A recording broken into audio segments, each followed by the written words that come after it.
बोकारो दिन भर में आज बोकारो के जवाहरलाल नेहरू जैविक उद्यान में सभी की प्रिय सफ़ेद बाघिन गंगा की शुक्रवार सुबह मृत्यु हो गई। इस दुखद घटना की पूरी जानकारी देंगे बस कुछ ही देर में। चास स्थित SBI ग्राहक सेवा केंद्र के ऑपरेटर पर हमला कर लूट का मामला, इस घटना की भी बात करेंगे पूरे विस्तार से। नमस्कार, बोकारो दिन भर में आपका स्वागत है। मैं अजय राज।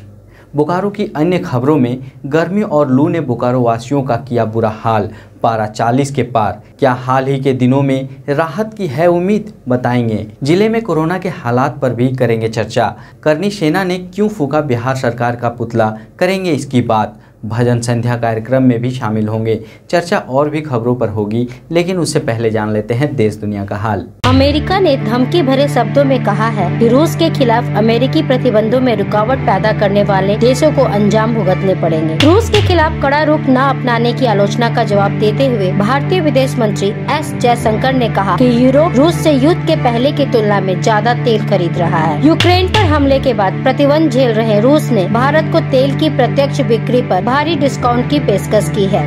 राजस्थान में रांची की डॉक्टर अर्चना की आत्महत्या के विरोध में झारखंड के डॉक्टर शनिवार यानी 2 अप्रैल को काम के बहिष्कार का फैसला लिया है। सप्ताह के आखिरी दिन सेंसेक्स 708 अंक और निफ्टी 205 अंक बढ़कर हुआ बंद। सोने की कीमत 450 रुपए प्रति 10 ग्राम बढ़ी, तो वहीं चांदी का कीमत भी 800 रुपए प्रति किलोग्राम बढ़ी। अब एक नजर आपके राज्य झारखंड की 3 बड़ी खबरों पर। झारखंड में 15 साल से अधिक पुराना वाहन का रिन्यूअल इंस्पेक्शन फी और व्यावसायिक वाहनों के लिए फिटनेस चार्ज शुक्रवार से महंगा हो गया है। रांची भ्रष्टाचार निरोधक ब्यूरो ने रिम्स के क्लर्क को 5000 रुपए घूस लेते हुए रंगे हाथ गिरफ्तार किया है। झारखंड में लोगों को गर्मी और लू से 3 अप्रैल से राहत मिलने की संभावना है। राज्य के कुछ हिस्से में बारिश का अनुमान है। तो यह थी देश दुनिया और झारखंड की खबरें। अब नजर डालते हैं बोकारो के 9 प्रखंडों में से कुछ प्रखंडों की खबरों पर, जो आज सुर्खियों में बनी रही। बोकारो के जवाहरलाल नेहरू जैविक उद्यान में सभी की प्रिय सफ़ेद बाघिन गंगा की आज सुबह मौत हो गई। साल 2008 में भिलाई में जन्मी गंगा को 2012 के जनवरी माह में जोड़े के साथ भिलाई से यहां लाया गया था। बाघिन की मौत की सूचना के बाद वन विभाग के फॉरेस्टर शशिकांत महतो जैविक उद्यान पहुंच गए थे। जैविक उद्यान में तैनात बोकारो स्टील के अधिकारी समरेंद्र झा के अनुसार बाघिन की उम्र हो चुकी थी और उसके एक भी दांत नहीं थे। फॉरेस्टर शशिकांत महतो ने बताया कि पूरी प्रक्रिया के तहत बाघिन का पोस्टमार्टम कराया जाएगा और वीडियोग्राफी कराते हुए सभी प्रक्रिया पूरी की जाएगी।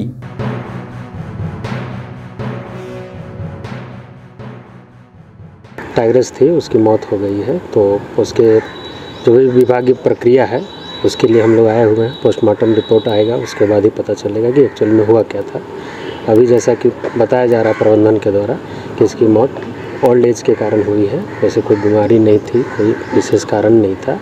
तो ये बाकी अभी डॉक्टर पहुंच रहे हैं, डॉक्टर के आने के बाद इसकी पोस्टमार्टम की जाएगी और उसके बाद जो भी प्रक्रिया है उसके तहत इसको डिस्पोज ऑफ किया जाएगा, ठीक है, इसकी बॉडी को। और उसके बाद जो पोस्टमार्टम रिपोर्ट होगा उसमें क्लियर हो पाएगी कि एक्चुअल रीज़न क्या था। इसकी 9:20 की कैजुअल्टी हुई है और एज इसका मेन रीज़न है, इसका एज ये 16 साल से ऊपर के लगभग का हो गया और बाघ की उम्र करीब 12 से 15 साल होती है। तो ये अपना एज जो है ये अपना पूरा कर चुका है। कब से बीमार था? बीमार नहीं है, ये ओल्ड एज है, उसका एक भी दांत नहीं है, सारे दांत उसके झड़ चुके हैं। चास बाईपास रोड स्थित SBI ग्राहक सेवा केंद्र में गुरुवार को ऑपरेटर पर हमला करके 37,800 रुपए की लूट का मामला सामने आया है। केंद्र के ऑपरेटर के अनुसार सेवा केंद्र में पैसा जमा करने आया एक युवक ने घटना को अंजाम दिया है। जानकारी के मुताबिक सेवा केंद्र पर पैसा जमा करने के लिए एक युवक 7 बजे के करीब पहुंचा, लेकिन जब ऑपरेटर ने पैसा जमा करने में हो रही दिक्कत का हवाला दिया तो उसके बाद युवक करीब घंटे भर तक वहीं खड़ा रहा और जैसे ही ऑपरेटर हिसाब किताब मिलाने लगा, युवक ने ईंट से ऑपरेटर आशीष रंजन के सिर पर हमला कर दिया, जिसके बाद ऑपरेटर गिर पड़ा। युवक ने मौके पर रखे पैसे को लूट कर फरार हो गया। ऑपरेटर ने उसका पीछा करने का भी कोशिश की।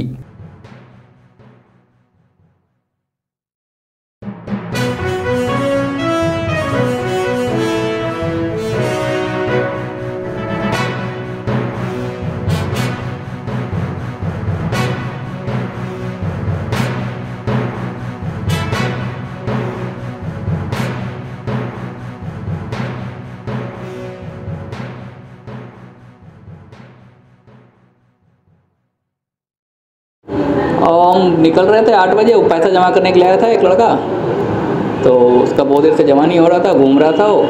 और हम लास्ट में जब 8 बज गया तो हम निकलने लगे, भाई हम निकलना फिर हिसाब से मिलाएंगे। तब तो वो बाहर गया, पता नहीं, तो उधर से ईंटा लेके आया, एक ईंटा। हम बैठे थे, हम ध्यान नहीं दिए, हम तो देखेंगे ईंटा के मारेगा, मारा तो चोट लगा, तो हम तो कह तरह क्या, तो उठ के हम भी पीछे दौड़ते उसके गए कि कहाँ गया। तब तक तो एक ईंटा हम भी उसको पीछे तो चलाए, भाग गया। तब तक क्या ले गया?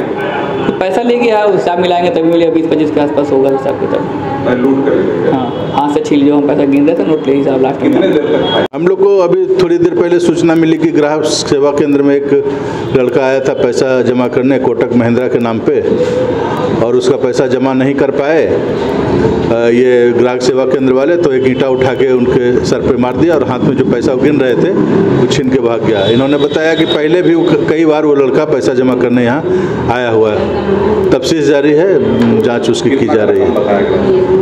वही कोई 37,000 के आसपास की रकम है और उनका सारा पैसा सब है, सुरक्षित है।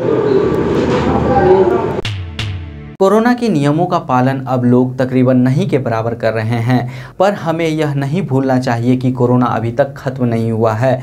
इसलिए कोरोना के बेसिक नियमों का पालन करते हुए सोशल डिस्टेंसिंग अपनाना चाहिए और मास्क जरूर लगाना चाहिए। सरकार के तरफ से भी मास्क पहनने के दिशा निर्देश हैं। दूसरी ज़रूरी बात यह है कि बोकारो ज़िले में अभी भी कोरोना के एक्टिव मामले हैं। गुरुवार शाम आई सरकारी आंकड़ों के अनुसार पिछले 24 घंटे में ज़िले में एक नया कोरोना मामला सामने आया है, जिससे ज़िले में एक्टिव कोरोना मामलों की संख्या 5 हो गई है। इसलिए कोरोना के नियमों का पालन करते हुए हमें मास्क जरूर पहनना चाहिए।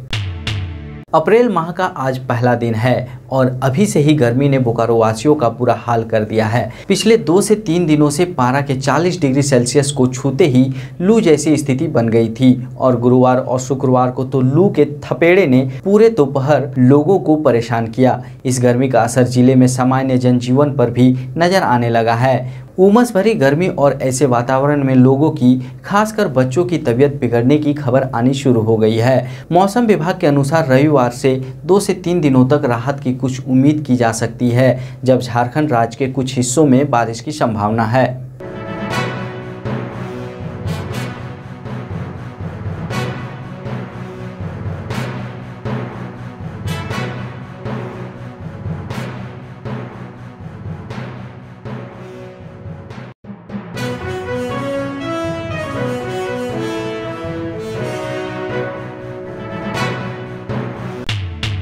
करनी सेना के कार्यकर्ताओं ने गुरुवार को बोकारो के नया मोड़ में बिहार सरकार का पुतला फूंका। ये प्रदर्शन अमर सेनानी वीर कुंवर सिंह के प्रपौत्री पुष्पा सिंह के साथ कथित पुलिस बर्बरता और उसके पुत्र रोहित सिंह की कथित पुलिस पिटाई से मौत के खिलाफ था।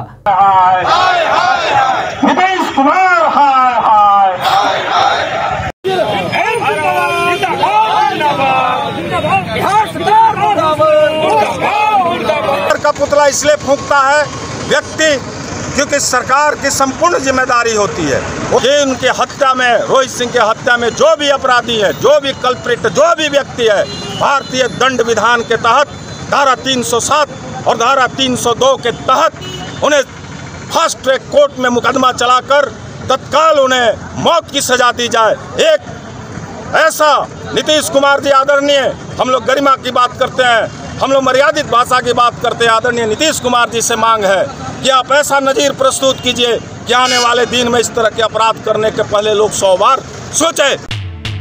बोकारो में गुरुवार शाम गुरु Govind Singh educational society technical campus के डायरेक्टर आवास में एक भजन संध्या कार्यक्रम राम कथा का आयोजन किया गया। गुरु Govind Singh educational society technical campus Kandra के डायरेक्टर के निवास पर आयोजित उस भक्तिमय कार्यक्रम में मशहूर कथावाचक पंडित निर्मल कुमार शुक्ला ने श्रद्धालुओं को भगवान राम की कथा सुनाई।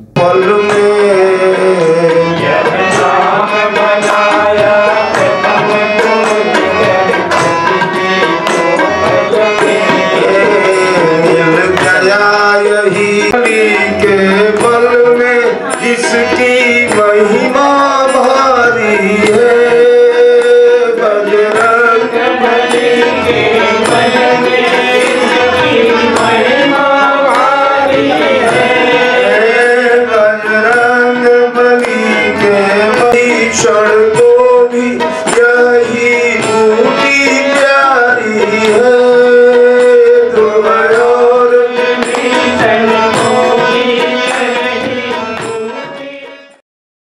अब उसके बाद मुंडे मुंडे मतिर्भिन्न। हमारे यहाँ 33 कोटि देवता इसलिए बनाए गए कि जितने प्रकार के लोग हैं हर व्यक्ति को, और सबकी अलग अलग चॉइस है, अलग अलग सबका इंटरेस्ट है।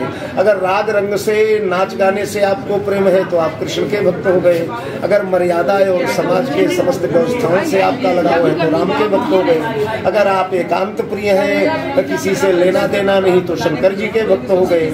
इस प्रकार हमारे यहाँ देवताओं की कल्पना की गई, पर परमात्मा तो एक है। नदियाँ केवल एक है, पनिहारी ने अनेक, एक नदी में अनेक पनिहारिन पानी भरने जाती हैं। पर मेरी दृष्टि में मनुष्य के सर्वांगीण विकास के लिए भगवान श्री राम का आदर्श बनाना और राम नाम का जाप करना सबसे श्रेष्ठ साधन है। राम नाम से बड़ा कोई नाम पुराणों में वर्णित नहीं है। आप जब राम कहते हैं तो इसका मतलब ही है कि हनुमान कह रहे हैं आप। बिना हनुमान के राम का अस्तित्व नहीं है, बिना राम के हनुमान जी का अस्तित्व नहीं है, बल्कि ये कह लिया जाए कि राम को जगत में प्रकट करने वाले हनुमान जी ही हैं। अगर हनुमान जी न होते तो न वाल्मीकि रामायण लिखी गई होती, न रामचरितमानस लिखा गया होता। इसलिए हनुमान जी राम की आधारशिला है, हनुमान रूपी फाउंडेशन है, तभी राम रूपी मंदिर तैयार होगा समाज में। हम लोगों ने गुरु गोविंद सिंह एजुकेशनल सोसाइटी में अपने डायरेक्टर रेसिडेंस में एक कार्यक्रम रखा था। इसमें बहुत अच्छी भजन संध्या हुई, जिसमें विभिन्न प्रकार के यहाँ के लोग, विद्वान हमारे प्राध्यापक, प्रोफेसर, पुलिस और प्रशासन पदाधिकारी आए हैं कि इसमें बहुत ही ओतप्रोत रहा। और मनुष्य को मनुष्य बने रहने की जो फिलॉसफी है या जो सिद्धांत है वो रामचरितमानस से हमें मिलता है। अब जान लेते हैं बोकारो जिले का तापमान। मौसम विभाग के अनुसार आज का अधिकतम तापमान 39 डिग्री सेल्सियस और न्यूनतम तापमान 23 डिग्री सेल्सियस रिकॉर्ड किया गया। आप अपने आसपास की घटनाएं और समस्याओं को हमें व्हाट्सएप कर सकते हैं। हमारा व्हाट्सएप नंबर है 9334210302। इसी तरह बोकारो के तमाम खबरों को जानने के लिए आप हमारे चैनल बोकारो टाइम्स को लाइक करें, सब्सक्राइब करें और शेयर करें। फिर मिलेंगे बोकारो दिन भर में सोमवार से शुक्रवार रात 8 बजे। तब तक के लिए नमस्कार। बने रहें thetimesmedia.com पर। आप हमें फेसबुक और यूट्यूब पर भी देख सकते हैं।